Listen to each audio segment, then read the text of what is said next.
ఈ బీసీ రణబేరి రాజకీయ రణబేరి మహాసభకు తరలి వచ్చినటువంటి జనసందోహానికి నాయకత్వం వహించినటువంటి తీన్మార్ మల్లన్న గారికి ఆయన పేరు ప్రజల్లో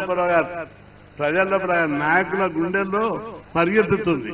అట్లాంటి మిలిటెంట్ తీన్మార్ మల్లన్న గారికి, వేదిక మీద ఉన్నటువంటి మాజీ మంత్రులు మోత్కుపల్లి నరసింహుడు గారికి, అదేవిధంగా బసవరాజ్ సారయ్య గారికి, బీసీ కమిషన్ మాజీ చైర్మన్ కృష్ణమోహన్ గారికి, ఇంకా అనేక మంది ప్రముఖ వివిధ కుల సంఘాల బీసీ సంఘాల నాయకులందరూ ఉన్నారు.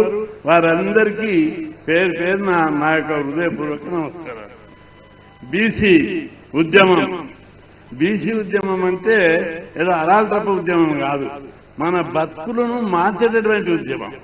ఇప్పుడు మల్లన్న టేకప్ చేశాడు, ఇంకా మనకు అన్యాయం జరుగుతుందండి. ఇప్పటికీ మీరు చూడండి, సర్పంచుల్లో రిజర్వేషన్లు పెట్టాలి, పెంచాలి జనాభా ప్రకారం అంటే అందరు డింగి కొడుతున్నారు.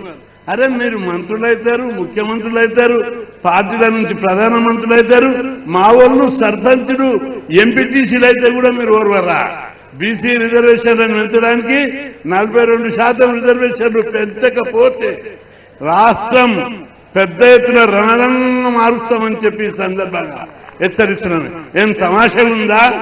రిజర్వేషన్లు పెంచడానికి ప్రభుత్వానికి ఏమైనా అవరోధాలు ఉంటే రాజ్యాంగాన్ని సవరించు, సుప్రీంకోర్టులో లాయర్లను ఎత్తి కొట్లాడు, అసెంబ్లీలో చట్టం చేసి రాజ్యాంగం నుండి సెక్షన్ 9లో పెట్టు. మా గట్టి పరిస్థితిలో 42% రిజర్వేషన్లు ఇచ్చే వరకు కూడా వదిలిపెట్టేది లేదని చెప్పి ఈ వేదిక ద్వారా ప్రభుత్వాన్ని హెచ్చరిస్తున్నాం.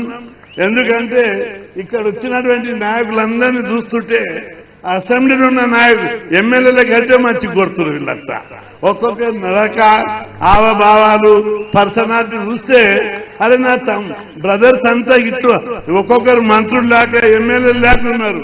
ఇక్కడ మాత్రం వాళ్ళు ఇంతవరకు 76 ఏళ్ళ స్వతంత్రం తర్వాత కూడా ఏమీ కాలేదు. ఎందుకు? ఈ కులాలలో పుట్టినందుకు. అందుకే సోదరులకు మీ అందరికీ విజ్ఞప్తి చేస్తున్నా, కులం పేరు మీదనే పార్టీలు నడుస్తున్నాయి, కులం పేరు మీదనే రాజకీయాలు నడుస్తున్నాయి.